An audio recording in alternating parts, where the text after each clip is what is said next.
नमस्कार, स्वागत है आपका कबीर न्यूज़ में। आज जो हमारे साथ शख्सियत है वो बीएसपी के वरिष्ठ नेता और बहुजन क्रांति या बहुजन मूवमेंट में बढ़ चढ़ कर हिस्सा लेने वाले व्यक्ति हैं। नाम है अनुभव चक। मोहताज नहीं है, पहले भी 2004 में यहाँ से प्रतिनिधित्व कर चुके हैं कानपुर से बीएसपी का। बात करते हैं इस चुनावी समर में क्या बीएसपी का रुझान है, क्या गठबंधन का रुझान है और क्या बीजेपी और कांग्रेस का रुझान है, किस तरफ नैया बैठ रही है किसकी और वर्तमान परिस्थितियों में क्या कुछ घट रहा है, उन वर्तमान मुद्दों की खासकर बात करते हैं। सर, स्वागत है आपका कबीर न्यूज़ में। धन्यवाद। आप बीएसपी से बिलोंग करते हैं। बीजेपी से सीधा सीधा मुकाबला चल रहा है पूरे देश के अंदर। जहाँ तक बीएसपी भी है, पूरे देश में उन्होंने अपने कैंडिडेट उतारे हुए हैं। बीजेपी हमेशा कुछ ना कुछ ऐसा करती रहती है कि उसको जीत उसके पाले में दिखती हुई नजर है। तो आप प्रज्ञा ठाकुर, साध्वी प्रज्ञा ठाकुर के स्टेटमेंट्स को या उनकी बीजेपी में एंट्री को किस नज़रिए से आंकते हैं? देखिए, उस महिला के साथ साध्वी शब्द जोड़ना ये मैं उचित नहीं मानता हूँ। उसका अगर वो काम की अगर आप बात करें, स्टेटमेंट की तो मैं बाद में बात करूँगा। एक स्टेटमेंट उसने आज दिया कि बाबरी मस्जिद पर चढ़कर मैंने दीवार तोड़ी। कोर्ट में केस चल रहा है, कोर्ट इस बात पे अभी वहाँ पे मुकदमा चल रहा है कि उसको तोड़ने में कौन कौन था। तो खुल के कोर्ट को चैलेंज कर रही है, सीधे सीधे संविधान पे ये प्रहार कर रही, सीधे सीधे कह रहे कि मैंने तोड़ा। अब बचा क्या, किस चीज़ का इंतज़ार हो रहा है? जब वो खुद कह रही हमने तोड़ा तो गुनाहगार तलाशने की ज़रूरत क्या? तो खुद अपना गुनाह कबूल कर रही है। इकबालिया बयान भी इसको माना जा सकता है। इसको तो सज़ा देनी चाहिए और इसको नामांकन करने से रोकना चाहिए। और दूसरी बात, क्योंकि भारतीय जनता पार्टी के राज्य में ऐसा होना मुमकिन नहीं दिखाई देता, पूरे देश की मैं बात कर रहा हूँ। इन्होंने तो सभी संवैधानिक जो जितनी भी संस्थाएं हैं उनके अस्तित्व पर, उनकी स्वतंत्रता पर एक प्रश्न चिन्ह खड़ा कर दिया है। दूसरा, जो अभी प्रज्ञा ने स्टेटमेंट दिया था हेमंत करकरे जी की शहादत के संबंध में, कितना जो है गलत स्टेटमेंट उन्होंने दिया। एक आतंकी वो इस देश के लिए शहीद होने वाले व्यक्ति की शहादत के ऊपर प्रश्न चिन्ह खड़ा कर रही है और पूरी भारतीय जनता पार्टी और आरएसएस उसको बैकिंग देते नज़र आ रही है। प्रधानमंत्री जी उसको बैकिंग दे रहे हैं। प्रधानमंत्री जी का ये कहना कि रायबरेली और अमेठी में अगर जमानत पे जो व्यक्ति है वो चुनाव लड़ सकता है, तो साध्वी प्रज्ञा में क्या दिक्कत हो रही है? साध्वी के कर्म और ये जो जितनी राहुल गांधी से जोड़ के दिखाना मतलब प्रधानमंत्री जो इतना बड़ा एक पद होता है, संवैधानिक पद होता है, उस पद पर बैठा हुआ व्यक्ति ऐसी बचकानी बात कर रहा है जिससे उसकी मंदबुद्धि झलकती है। उसको इस तरीके से एक आतंकवादी घटना में जो लिप्त पाया गया है व्यक्ति उसमें, और भ्रष्टाचार की घटना में जो आरोपी है, दोनों केसों की जमानत में तुलना करने में शर्म नहीं आई प्रधानमंत्री को? राष्ट्रवाद के नाम पर पूरे देश में वोट मांगता घूम रहा है और साथ ही साथ जो शहीद हुए इस देश में उनका ये मजाक बना रहा है इस तरीके की अपने स्टेटमेंट देकर। अच्छा, ऐसा नहीं लगता जैसे साध्वी प्रज्ञा है तो बीजेपी अपनी जीत के लिए कुछ भी कर सकती? किसी इस समय जो सिचुएशन है 2019 में इनकी जो स्थिति है उसको देखते हुए लग रहा है कि नहीं, ये किसी भी तरीके से जीतना चाहते हैं, हिंदुत्व का एजेंडा लेके आना चाहते हैं, पूरे देश को दो भागों में बांटना चाह रहे हैं। हिंदू और मुस्लिम पोलराइजेशन के कुछ चांसेस नहीं बढ़ रहे हैं इनको लाने के बाद? देखिए, भारतीय जनता पार्टी की जब से स्थापना हुई है, इन्होंने चुनाव लड़ने में जनता के जो भावनाएं हैं उनको किस तरीके से भड़काया जाए उस पे आधारित राजनीति इन्होंने करी है पूरी तरीके से। मुद्दों से इनका दूर दूर तक मतलब नहीं रहा। 2014 में जरूर जब प्रधानमंत्री पद के दावेदार थे, उस समय इन्होंने जनता के जो मुद्दे थे, चाहे 2 करोड़ रोजगार देने की बात रही हो, चाहे 15 लाख रुपया खाते में आने की बात कही हो, चाहे विदेशों से काला धन लाना रहा हो, चाहे इन्होंने किसानों की एमएसपी 1.5 गुना करने की बात तब तो करी थी। लेकिन जैसे ही, और उस समय इन्होंने एक बात बहुत जोर देकर कही थी कि मैं जनता का सेवक हूँ, जब मेरे 60 महीने पूरे हो जाएंगे चुनाव में मैं जाऊँगा, अपने एक एक पल का मैं हिसाब दूंगा। प्रधानमंत्री जी, आज आप हिसाब क्यों नहीं देते हैं? आज जब आप वोट मांग रहे हैं तो पुलवामा पर, एयर स्ट्राइक पर, बालाकोट पर, राष्ट्रवाद पर और हिंदू मुस्लिम पर वोट मांगते नजर आ रहे हैं। आपने 5 साल क्या किया वो आप बताने का कोई काम नहीं करे, कोई बात नहीं करे, क्योंकि उन्होंने आपने करा ही नहीं है, वो तो ढकोसला था आपका। बीजेपी हमेशा आतंकवाद पे वोट मांग रही है इस समय कि मैंने आतंकवादियों के खिलाफ बहुत ही बड़ी मुहिम छेड़ी, पुलवामा पे हुआ। लेकिन जो व्यक्ति के ऊपर खुद ही आपराधिक मामले दर्ज हैं इतने ज़्यादा, साध्वी की बात कर रहा हूँ मैं, ला के दिग्विजय सिंह के खिलाफ खड़ा करके, ऐसी सीट से खड़ा करके जहाँ पे 25% मुस्लिम वोटर है, तो क्या ये वाकई में ऐसा नहीं लगता कि आतंकवादियों की प्रवृत्ति वाले व्यक्तियों को बढ़ावा देने का काम कर रहे हैं? तो ये आतंकवाद पे फिर वोट क्यों मांगते हैं? देखिए, जो इनका इतिहास है जनसंघियों का, ये पूरी इस तरीके से देश विरोधी और डिक्टेटरशिप, तानाशाही पूर्ण रवैया, अच्छा, उस तरीके की सोच पर इनका अपना जो है, जो इनकी कार्य प्रणाली है वो आधारित रही है। और एक तो मैंने अभी आपसे इतराज़ करा, उसको साध्वी प्रज्ञा कहने की ज़रूरत नहीं, वो आतंकी प्रज्ञा उसको कहिए, साध्वी नहीं है वो। उसने कोई काम ऐसा नहीं करा। जो अपना उदाहरण भी देती है समाज सेवा के नाम पर, तो उदाहरण दे रही कि हमने बाबरी मस्जिद को गिराने में अपना योगदान दिया। अरे समाज के लिए आपने क्या किया वो बताइए। वो ऐसा इसने कोई काम नहीं करा हुआ है, तो समाज को उठाने का कोई काम नहीं करा हुआ है इन्होंने। और भारतीय जनता पार्टी के लिए अच्छा व्यक्ति या अच्छा उम्मीदवार सिर्फ वो है जो किसी तरीके से उसको इन्होंने भगवा कपड़े पहना दिए हों। उसको किस तरीके से ये भगवा कपड़े, वो भी वो वाले जो आरएसएस की विचारधारा वाले व्यक्ति हों, उनको राजनीति में उन सीट्स पर लड़ा देती है लाके, जिससे उन सीट्स पर या उस स्टेट में या देश में किस तरीके से हिंदुत्व का एजेंडा ये अपना जो है पोलराइजेशन हो जाए, वो ऊपर उठा ले और सारे मुद्दे, सारे वादे सब ये पीछे कर दे। सारा फोकस हिंदुत्व पे चला जाता है पूरी तरीके। इसीलिए वो दिग्विजय सिंह को बोल रहे हैं कि ये हिंदू विरोधी नेता है। बस इलेक्शन कमीशन ने नोटिस दे दी है इनको।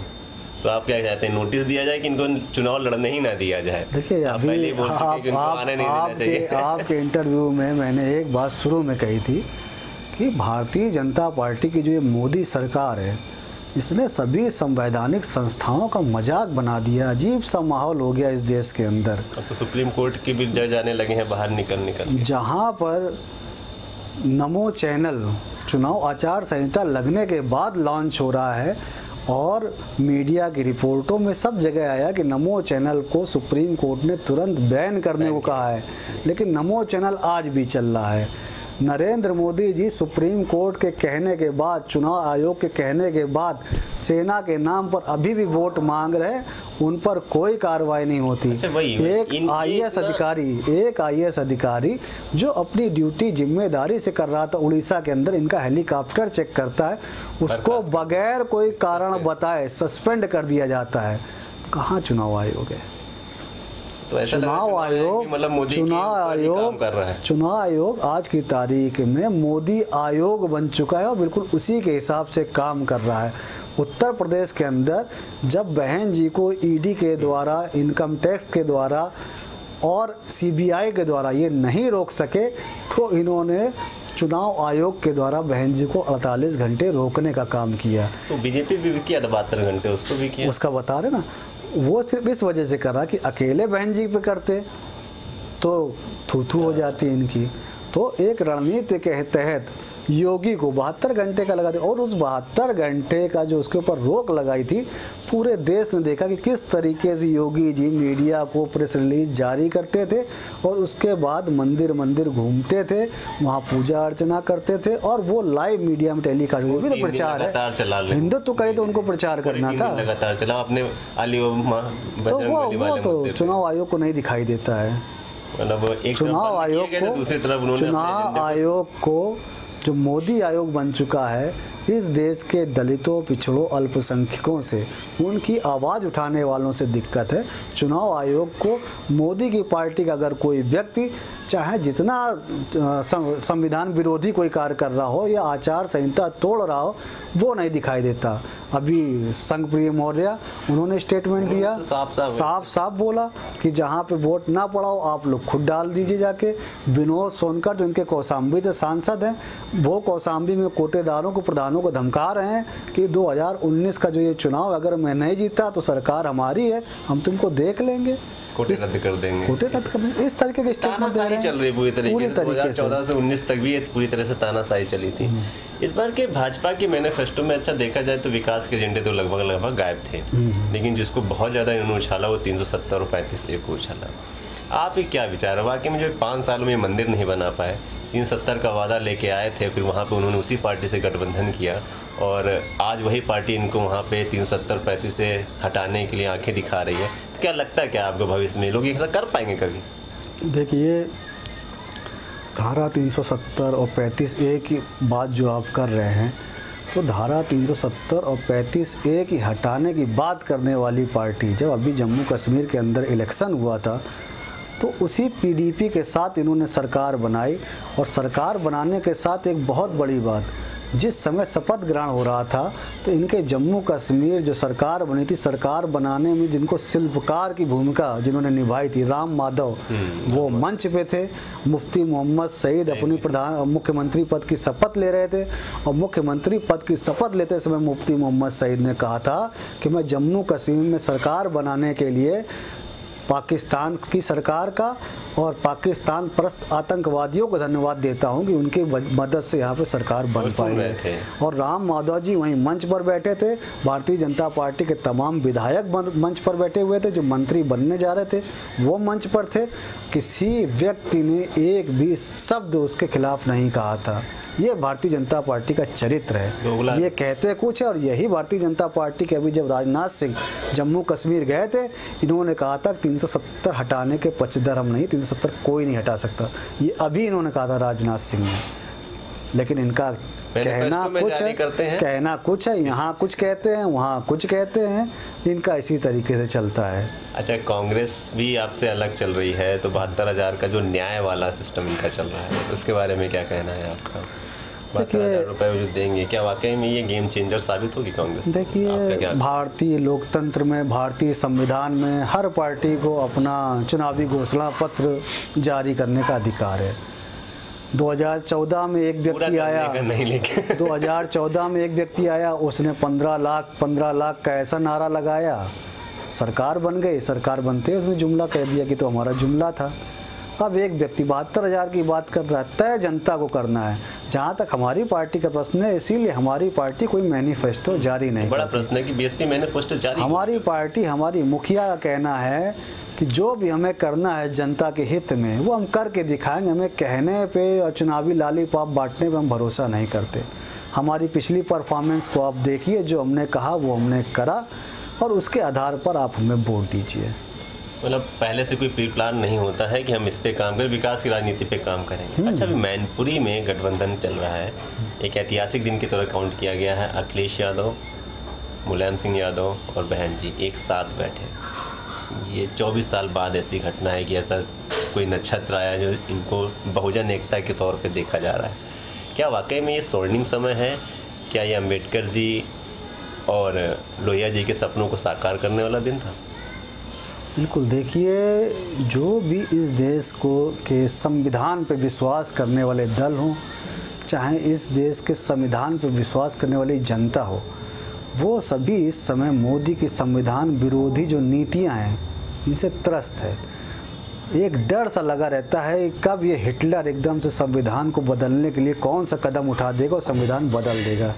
ऐसे मौके पर जो संविधान को मानने वाले लोग हैं, जो संविधान को बचाने के लिए संघर्ष करना चाहते हैं, जो संविधान के लिए लड़ते हैं, उनका एक मंच पर आना जरूरी था। संविधान बचाने के लिए, संविधान बचाने के लिए सभी दल जो उत्तर प्रदेश के जो प्रमुख दल थे वो एक मंच पर आए और उसका जो एक हम लोगों ने एक नमूना देखा था, उसका रिजल्ट क्या हो सकता है। फूलपुर, गोरखपुर, कैराना, सहारनपुर, चारों जगह उत्तर प्रदेश और देश की जनता देख चुकी है। 2019 के लोकसभा चुनावों में बड़े कैनवास पर इसका परिणाम दिखाई देगा। क्या लगता है आपको गठबंधन के बारे में? पहले बीएसपी के बारे में बात करते हैं। बीएसपी 38 सीटें लेके चल रही है, आकलन कितना है लगभग? हालांकि ये क्वेश्चन होना नहीं चाहिए, लेकिन फिर भी आपके नजर से आकलन लगभग कितना जाएगा? सबसे बड़ी पार्टी बन के उभरेगी? देखिए, उत्तर प्रदेश की जहाँ तक बात करें तो जब गठबंधन हो गया है तो हमारी पार्टी या दूसरी पार्टी की हम बात नहीं करेंगे, हम पूरे गठबंधन की बात करेंगे। क्योंकि बहन जी अपनी पार्टी से ज़्यादा जो सामूहिक रैलियाँ हो रही हैं वो दूसरे दलों के लिए कर रही हैं। किस तरीके से हमारा वोट दूसरे दलों पूरी तरीके से ट्रांसफ़र हो, वो पहले बहन जी कर चुकी हैं। तो पूरे 78 सीटों पर गठबंधन इलेक्शन लड़ रहा है। हमारा ये मानना है कि भारतीय जनता पार्टी, हमारा क्या मानना, पूरे देश का मानना, पूरे देश की मीडिया की नज़र इसीलिए यहाँ पर, और इसीलिए मोदी उत्तर प्रदेश से ज़्यादा, कि उत्तर प्रदेश में जो हमारा नुकसान हो रहा है, प्रधानमंत्री उत्तर प्रदेश में जो हमारा नुकसान होने जा रहा है, इसकी भरपाई कैसे हम साउथ से कर लें या बंगाल से कर लें, नॉर्थ ईस्ट से कर लें, इसलिए वो सेकेंड प्लान के रूप में इसको लेके चल रहे हैं। सुपड़ा साफ होने जा रहा है उत्तर प्रदेश से इनका, और क्योंकि हम लोग उस समाज में पैदा हुए हैं जो बाबा साहब के फॉलोअर हैं। हम लोगों के अंदर एक बहुत बड़ी पीड़ा थी कि बाबा साहब का जो सपना अधूरा पड़ा हुआ था कि संसद की कुर्सी पे कब्जा करो जाके, वो कब्जा हम लोग 85% होने के बाद भी अभी तक पूरा नहीं हो पा रहे। एक इस समय गोल्डन अपॉर्चुनिटी है जो बाबा साहब को मानने वाले उनके लिए, पूरे ताकत से माननीय बहन जी को या गठबंधन को आप वोट करें, जिताएं। इस बार मुझे पूरा ऐसा माहौल दिखाई दे रहा है कि बाबा साहब का सपना पूरा होगा।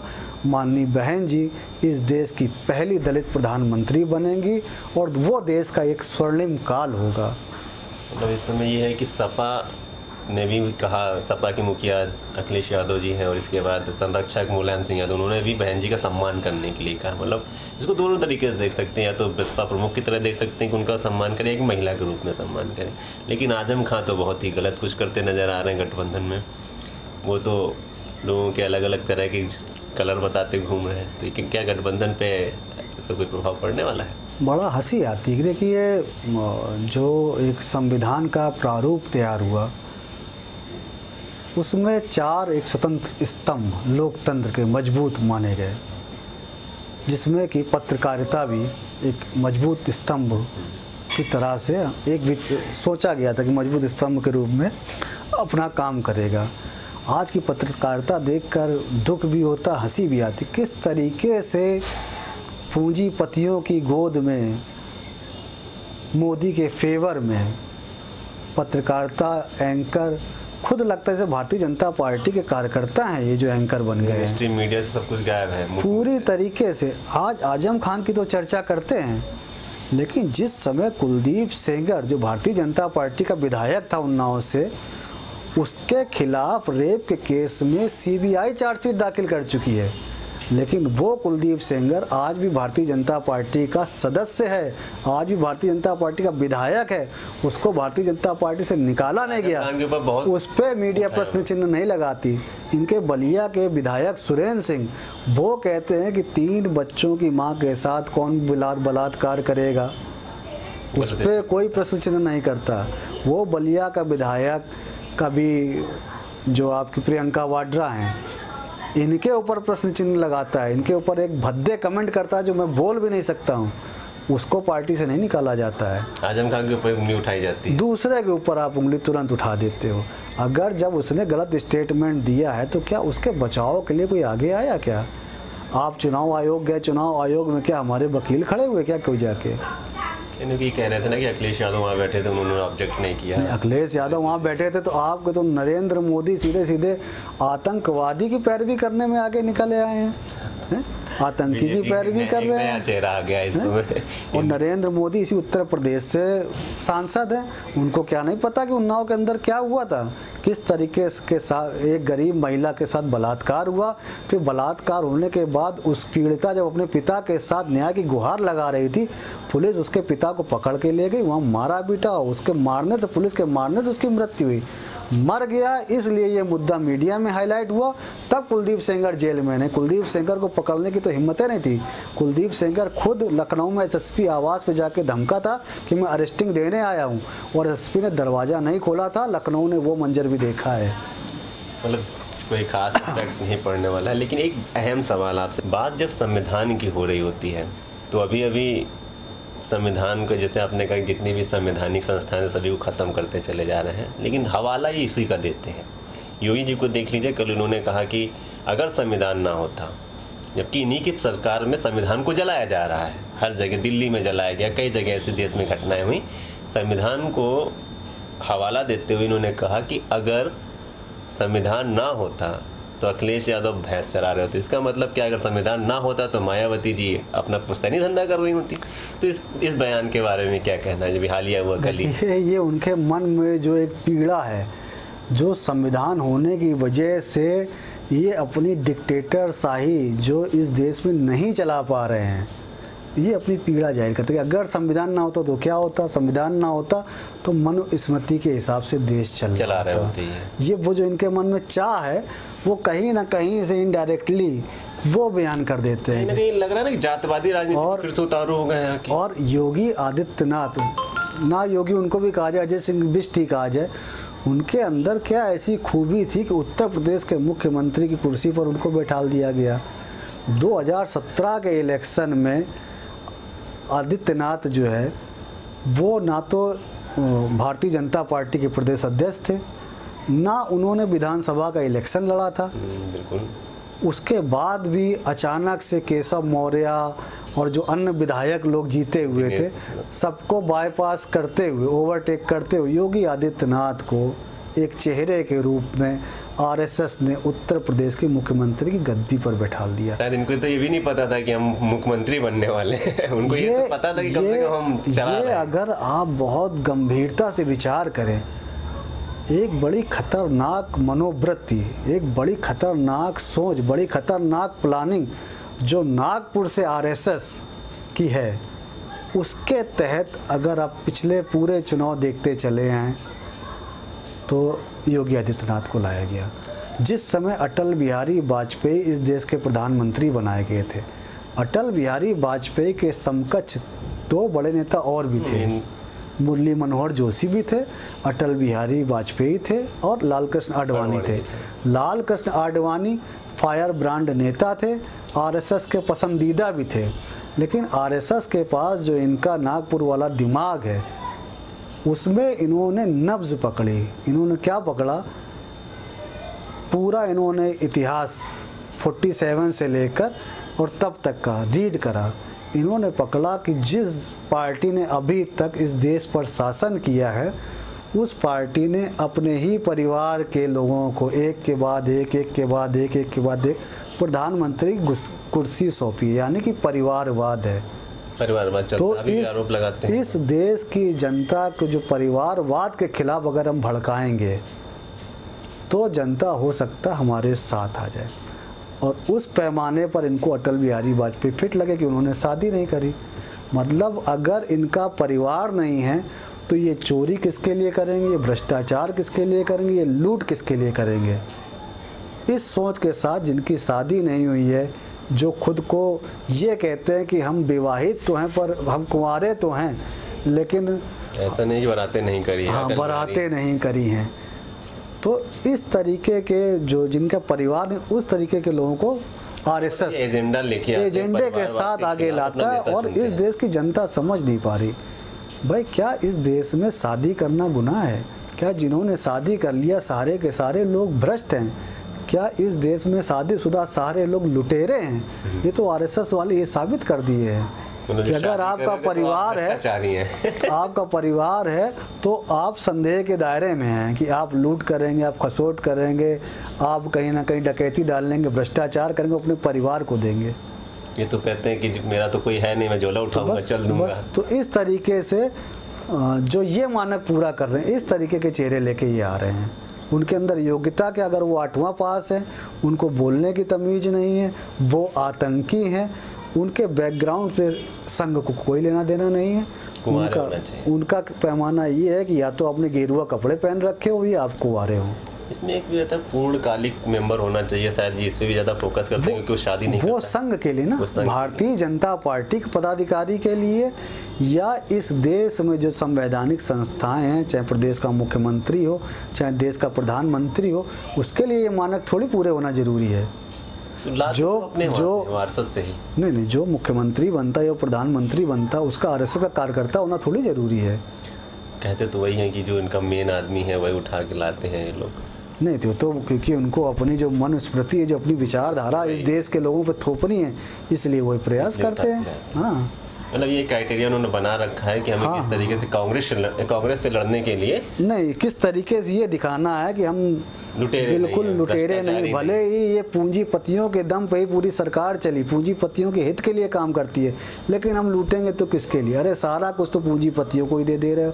हजारों करोड़ रुपए लेकर चाहे नीरव मोदी भाग गए हों, चाहे विजय माल्या भाग गए हों, चाहे अभी ताज़ा उदाहरण जो आपके छत्तीसगढ़ के रमन सिंह उनका दामाद भाग गए हों, उस पर कोई बात करने को तैयार नहीं है। राफेल पे कोई बात करने को तैयार नहीं। अमित शाह के बेटे जैसा 50,000 से कैसे 80 करोड़ बना लेते हैं, उस पर कोई बात करने को तैयार नहीं है। सही बात है। तो ये क्राइटेरिया था कि नेता कैसे चुनते हैं।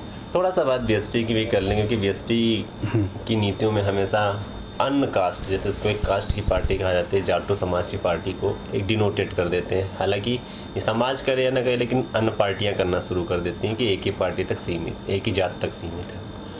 क्या आपको लगता है, आप इतने दिनों से उसमें काम कर रहे हैं, आप भी जाटो समाज से नहीं आते हैं, बिलोंग नहीं करते हैं, क्या ये चीज़ें वाकई सही है क्या कि इनकी नीतियों की वजह से बहुत सी जातों ने किनारा कर दिया है, दलित जातियों ने उनसे?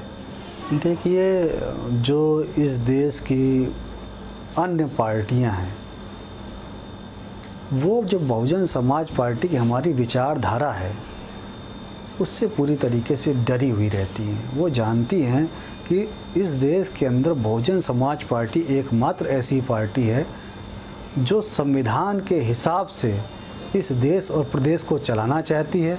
दबे कुचले, मजबूर, पिछड़े, दलित, माइनॉरिटीज़ सबके हितों के लिए वो काम करना चाहती है। आपने इस देश के विभिन्न नेताओं की कार्य प्रणाली देखी होगी। इस देश का कोई ऐसा इकलौता मुख्यमंत्री, प्रधानमंत्री मुझे बता दीजिए जो अपने मुख्यमंत्री या प्रधानमंत्री गद्दी पर बैठे रहते हुए मंदिर, मस्जिद, चर्च, गुरुद्वारा ना गया हो। माननीय बहन जी इस देश की एकमात्र ऐसी नेता हैं जो किसी पूजा स्थल पर नहीं जाती, क्योंकि वो मानती हैं कि जो आपकी जो जिस भी धर्म में आप विश्वास करते हैं ये आपका पर्सनल मामला है। लेकिन जब आप किसी संवैधानिक पद पर बैठ जाते हैं तो इस देश के अंदर चाहे जितने धर्मों को मानने वाले लोग हों, सबको आपको एक नज़र से देखना चाहिए। बहन जी इस पर विश्वास करती हैं। दूसरी बात जो अभी आपने जाति व्यवस्था वाली बात कही, क्योंकि बहुजन समाज पार्टी संविधान के हिसाब से देश चलाना चाहती है। जब बहुजन समाज पार्टी गठन हुआ तो इस देश के दबे कुचले, पिछड़े, दलित और माइनॉरिटी सबके हितों के लिए हुआ था, और उसी का परिणाम रहा कि बहुजन समाज पार्टी जो एक छोटा सा बीज लगाया गया था काशीराम साहब ने, बहुत बड़े वटवृक्ष के रूप में फैल चुका है आज जिसका दायरा। अब उसकी काट के लिए इनको कोई और कारण तो मिलता नहीं है विपक्षी दलों को, तो उसके बाद ये इस बहुजन समाज पार्टी को जाति विशेष तक सीमित कर देना चाहते हैं। ये दिखाना चाहते हैं कि बहुजन समाज पार्टी में जो टिकट वितरण होता है वो सिर्फ जाति विशेष को लोगों को दिया जाता है। नहीं, बिल्कुल गलत बात है। मैं भी 2004 में लोकसभा का इलेक्शन लड़ा था, मैं खटीक समाज से आता हूँ, कहीं से ये बात नहीं आई। दूसरी बात, जब टिकट वितरण होता है उस समय ये देखा जाता है और हर पार्टी देखती है कि उस पर्टिकुलर सीट पर जाति आंकड़ा क्या है, जाति आंकड़ों में किसकी मजबूती ज़्यादा है, कौन मजबूत कैंडिडेट होगा जो अच्छा चुनाव लड़ लेगा। जब बहन जी मुख्यमंत्री बनती हैं तो जब नीतियां बनाती है तो ऐसा तो नहीं वो जाति विशेष के लिए बनाती हैं। अगर शेड्यूल कास्ट के लिए वैकेंसी निकलती है तो उसमें सभी शेड्यूल कास्ट की जो भी उपजातियाँ जाती हैं सभी को लाभ मिलता है। अगर अल्पसंख्यकों के निकालती हैं सबको लाभ मिलता है। इसलिए ये तो सिर्फ विरोधी पार्टियाँ जो हैं बहुजन समाज पार्टी को फिर से मनुस्मृति में जो जिस मनुस्मृति के हिसाब से जो 6625 जातियों में शूद्र समाज को बांट दिया गया है, उसी तरीके से वर्गीकृत करने का प्रयास कर रहे हैं। अगर अभी इनका आपने बीच बीच में स्टेटमेंट जो आते हों, दलित, अति दलित, पिछड़ा, अति पिछड़ा, बांटने का प्रयास कर रहे हैं, क्योंकि ये जानते हैं कि लोकतंत्र में जनबल का महत्व है। जिसकी जनसंख्या ज़्यादा होगी वो उसी हिसाब से वोट करेगा और इस देश पर राज करेगा। कैसे हमको आपस में लड़ा दे जिससे हमारा वोट आपस में बढ़ जाए और उसका ये फ़ायदा उठा लें। बीएसपी क्या परिवारवाद की तरफ नहीं बढ़ रही? आकाश आनंद जी के बारे में क्या कहना है आपका? नहीं, देखिए, आकाश आनंद जी को अभी में घिर रही हैं कि परिवारवाद की तरफ बढ़ रही हैं, कोई और कैंडिडेट, कोई और व्यक्ति नहीं मिला? नहीं, देखिए, ना तो माननीय बहन जी ने अभी आकाश आनंद जी को अपना उत्तराधिकारी घोषित करा है, क्योंकि बड़े बड़े मंचों को शेयर कर रहे हैं। मंच पे आना अलग विषय हो गया। ना तो अभी आकाश आनंद जी ने बहन जी को अपना उत्तराधिकारी घोषित करा है, और आकाश आनंद जी के जो पिताजी माननीय बहन जी के जो भाई आनंद जी हैं, वो लगातार माननीय बहन जी के साथ सोशल मूवमेंट को, पार्टी के मूवमेंट को बगैर किसी पद पर रहते हुए आगे बढ़ाने में लगे हुए हैं। उनका एक योगदान है पार्टी को आगे बढ़ाने में।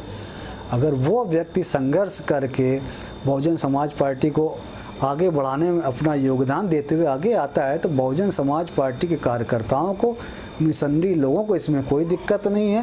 लेकिन विपक्षी पार्टियों को कोई और मुद्दा नहीं मिलता है तो वो कभी परिवारवाद की बात करने लगते बहुजन समाज पार्टी के, कभी जाति विशेष की बात करने लगते। इस तरीके से वो बहुजन समाज पार्टी के लोगों को मिसगाइड करने का प्रयास करते रहते थे।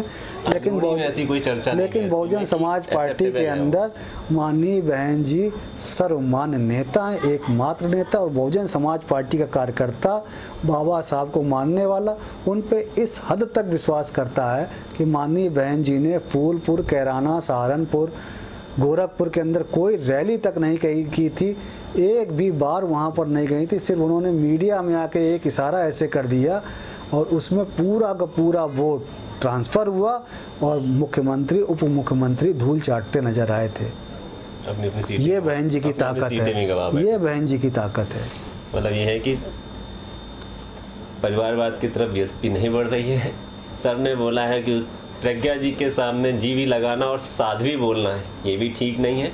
और एक जो अहम बात बताई है कि बीजेपी अपने नेता का चुनाव कैसे करती है। कांग्रेस ने अभी तक देश पे शासन किया था, एक परिवारवाद को बढ़ावा दिया था, तो बहुत ही अच्छी एक बात बताई जो किसी भी डिबेट में या किसी भी चर्चा का वो विषय ही नहीं होता है कि बीजेपी अपने मुखियाओं को कैसे निकाल के बाहर लाती है। आरएसएस का उसमें अहम योगदान होता है, वो लेके आते हैं कि परिवारवाद के खिलाफ या परिवारवाद के खिलाफ का एक ऐसा कौन सा चेहरा होता है जिसके बाद परिवार नहीं होता है। उसी में एक नरेंद्र मोदी जी भी हैं, आप कह सकते हैं शादीशुदा होने के बाद भी वो शादीशुदा नहीं है, वो ज़िंदगी नहीं जीते हैं। आपका हमसे बात करने के लिए बहुत बहुत धन्यवाद। धन्यवाद।